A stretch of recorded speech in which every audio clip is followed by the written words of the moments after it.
My fiance never recovered from his gold digger ex bleeding him dry and financially abusing him, and it has led to him spending nothing on me, as in he makes close to 7 figures and has only once bought me something, which was a $100 engagement ring. I, 31F, struggle with my fiance's, 32M, frugalness, and not sure if I want to marry him anymore after 3-year relationship. Throwaway is my fiance follows my regular account. I met my fiance 3 years ago.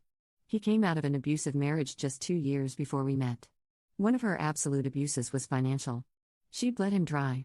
Made him buy expensive jewelry only to give it away or break it after an argument. Designer shoes, clothes, big house cars. Caribbean trips. You name it, she made him pay for it. She also took him to the cleaners in the divorce. However, my fiancé is very well off. He makes far over 6 figures, almost 7. On top of that, he inherited a few millions from his grandfather, and his parents gifted him and his siblings also a few cool millions. So yes, the financial abuse was bad, but he does not suffer financially. He has more money than he will ever need. So last year I moved into his house. I do not pay rent, but I split the bills and buy food. I pay for my own clothes and jewelry. I have a good job and I can take care of myself. However, things have been taking a turn for the worse and I feel miserable. His house was empty when I moved in. He had hand-me-down furniture. Maybe 3 forks and 2 knives. He wouldn't put on the heating, so the house felt cold and moldy. He has no curtains, no decorations. His ex took everything not bolted down and he was too cheap to replace it. Just imagine $1 million house like that. I am grateful that I can live in his house. It is something I could never afford myself. But I didn't want to live in squalor. So I bought some kitchen supplies, some furniture. But at some point I realized I was dipping in my savings all the time and he did nothing. I looked into curtains, but those things are expensive. His house has so many windows, it is crazy. I didn't want to pay for this anymore. I told him I needed a fund to furnish his house. He blew up at me that I was just with him for his money. I pointed out all the money I spend on his house. The gifts and the trips, because he pays for nothing ever.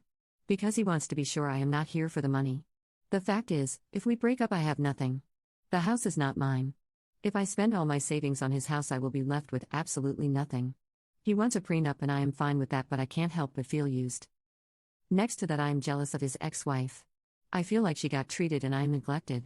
He proposed to his ex on a cruise with a $10,000 white gold diamond ring. I got the rhodium-plated Swarovski stuff that might cost like $100. The proposal was at a picnic in the park I organized, paid groceries for and slaved in the kitchen for. I almost said no out of pure disappointment. However, I am afraid to bring it up and to be called a gold digger. I don't want to be funding a millionaire's lifestyle. He loves everything as long as I pay for it. As soon as he has to pay, it is frivolous, unnecessary. I can live like a poor person by myself. At least the fact there are literal millions lying around doesn't hang over me to bum me out. And I would just be paying for my own lifestyle. Would I be a jerk for calling of a wedding purely for financial reasons? Because I love this man, but I imagine our cheap wedding in contrast to his extra extravaganza. Will our future kids be able to have some luxuries? Or only if I pay for it? What if I ever become a stay-at-home mom? Will I have to beg to put the heating on? Update 1. Okay, I hope this update makes sense because I am very confused and not really doing that well at the moment. Well, Reddit, you changed my life. Thank you so much for all your ideas and insights. Honestly, I don't think I would have had the courage to do what I did without you guys. I went to therapy, took the day off just to get my racing mind to calm down. Therapy has confirmed things you guys suspected. I'm a people pleaser. I wanted to save him and I have internalized the idea that any effort and every penny I want him to spend on me makes me a gold digger. I will have weekly sessions to work on me. I realized I would have never taken this treatment from any of my exes. Even though I made more than them. The idea I had to prove myself worthy to be with a millionaire and not be in there for the money got into my head pretty early. I called one of his siblings I am pretty close with and just told her everything. She was not surprised but just sad about how unhappy he was making me. She told me that from the day we started he had this idea that I was out of his league. He struggled to understand why I wanted to be with him. He probably just thought, it must be my money. She told me she already talked to him in the past to treat me better. She was furious about the proposal. This information confused me a little. I was a little hurt she never discussed any of this before, but she thought it was none of her business. She also explained how she and her husband organized their finances. He also doesn't have as much as her. I took the opportunity to pack a bag. I haven't found a place yet, but I'm going to stay with my parents. I made up my mind that I will at least want 6 months apart to get myself in order. I made sure my stuff was in the car because honestly I had no idea how the conversation would go. So into the most difficult part. The talk. I waited for him to come home. He was pretty late, but I didn't want to sleep another night on this. Pretending I was fine while I was contemplating all this just ate me up. I had written down what I wanted to say. I have never been so scared before. I didn't want to hurt him and I didn't know how he would react. I took some advice from here. I opened that I was moving out and that I wanted to pause our engagement. He was very quiet and just sat down. I told him he really hurt me by calling me a gold digger and that I am done walking on eggshells and feeling guilty for just wanting basic things. I told him I was unhappy and felt neglected. I also told him that after 3 years of me showing up for him, he still doesn't think I am here for him. It is not going to happen. He was just quiet. He didn't say anything. I told him that the constant comparing to his ex was unhealthy and unfair. Punishing me for her sins was abusive. I told him comparing her to me all the time has triggered me comparing myself to her and starting to feel like she was worth more than me. One of the things about her was mostly ungratefulness. He would do nice things for her, but it was never enough. The thing is, he doesn't do nice things for me and I have to be grateful for the pleasure of picking up the bill. I told him he was not ready for marriage. That I dreaded having kids with him and lived like this. That is, didn't trust he would take care of me if I would become a som. And at that point I just called him abusive and a user. I was getting pretty angry saying all this out loud. Losing my composure and script a little bit. He remained quiet with almost no emotion on his face. I stayed quiet but nothing came out, so I decided that I would just leave. Only when I got up to go he said, "Please don't go." He asked me if I was pausing the wedding or calling it off. He wanted to know if it was over or if he still had a shot. I told him I wanted out of this house. I honestly don't want to live in his ex's palace of sadness anymore. I needed him to go to therapy and especially financial therapy. I needed a separation. I told him I was open to couples counseling if he went into IC. He begged me not to do the separation, but honestly I really wanted it. I just told him to think about it and I left him. He was finally showing some emotions. He was crying at this point. He sent me a very long text somewhere in the AM. Told me he was a wreck and couldn't sleep. He made all kinds of promises. He would go into therapy, sell his house, buy a smaller one and make sure I am taken care of whatever happens. He said he would help me decorate and we will make a home. He again asked me to please come home. But to me it doesn't feel like home there anyway. I feel very empty and tired. I have been sleeping most of the day. I feel guilty but also a little bit relieved, if that makes sense. I don't know if I actually want back if he does all that. I am a little unsteady right now. I need some time to process. I will go back for the kitchen supplies and my TV. I won't take anything else of the furniture. This for the exact same reason I was unwilling to buy everything. His house is huge, so the couch is huge. I can't take it. Update 2. Hi everybody. Let me just say I am overwhelmed by the number of people really caring about me and asking for updates. Strangers who care about you is a feeling like no other, thank you. So as I said, I left. I'm looking for an apartment I can afford. My parents are helping out. I am living with them and saving up. I am not closing all doors, but as for now we are broken up. I have no contact. The first week he transferred a large amount to my account. It really rubbed me the wrong way. It just showed me that he still thought that money was what kept me here. I deducted the couch I left and transferred everything else back. I asked for no contact after this. He has been respectful of it and I feel free at the moment. I felt guilty for my needs. For wanting to be taken out every once in a while. The longer I am out, the harder I realize it was abuse. I have an autoimmunity problem and the cold house caused it to flare up.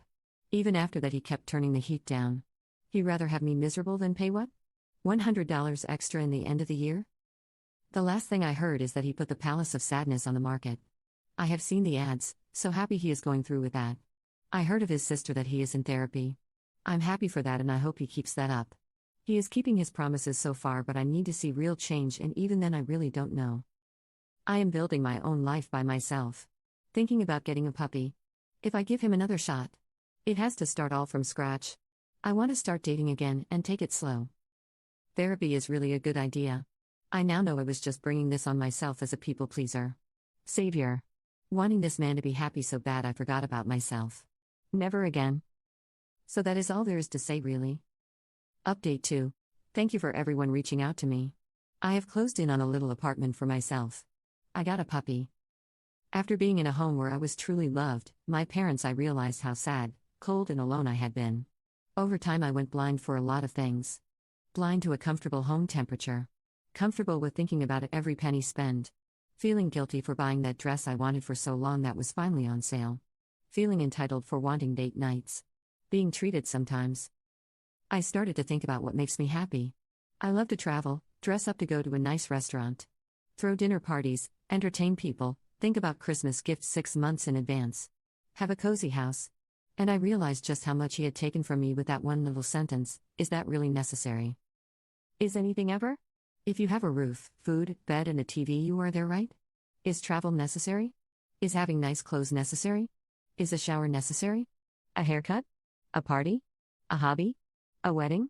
No. I know now that abusers are not per definition bad people. He is broken and he has trauma I have no time or energy for. He got free from abuse and decided to become the abuser. I know he is in therapy, and we initially agreed on 6 months no to low contact. But I felt I was certain it was not for me anymore, and I didn't want to keep him dangling. Breaking up with him was very hard. It made me very sad. I never wanted to hurt him, and I loved this man very deeply. I wanted us to be each other's happy ever after. We both came from dark places, and I wanted us to thrive together. His family told me I was the one, I was everything he was looking for, and I felt so lucky. But we only have one life, and he has so much work to do before he even becomes the bare minimum of what I needed. I feel failed. Like my story has a bad ending. I feel very broken and sad. I will take my time to just be me. I hope he does the same. I truly hope he finds the one and becomes happy. Mostly I hope that for myself, but for now I am enough by myself with a pupper. Thank you all for your time and support. I'm going to have a little cry in some fur baby's fluffy fur.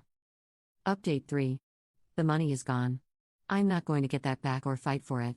I even had to block him because at some point he got petty and wanted me to pay rent for the time I lived with him, so no way I was opening that discussion. Whatever. Lesson learned. I may look poor compared to millionaires, but I am doing fine. The sister and I did get along for a while. We share a hobby and talked about that. But recently I have been official and out in the open with my new boyfriend, and she struggles with this. Maybe she was hoping it would still work out or something, I don't know. But she has been one a lot colder. This man. Wow. People say never settle because there is better out there for you. I never believed it. Honestly, I was ready to be a crazy dog lady for the rest of my life. I was enjoying being single. My friends urged me to start dating just to get the hang of it. He was my third date. I went against my will and was 100% not into it, but when I saw him in real life, sparks flew like never before. I am in my 30s, so you would have thought experienced it all. But this? Wow. He is everything my ex was not. He is kind and caring. Cooks me dinner. Gets flustered but is grateful for gifts he gets. He treats me to dinners. Will not even allow me to go Dutch on it. He has planned and booked dates and trips months in advance even before we were well and good official. Buys me gifts. He is not as wealthy as my ex. But he makes a good living. His income is comparable to mine, but he treats me like a queen. And between me and you, and all Redditors that dig this deep in the comments, the love-making is insane. I guess giving people give everywhere freely. So please take away to never settle. Ever. Trust the process, babe.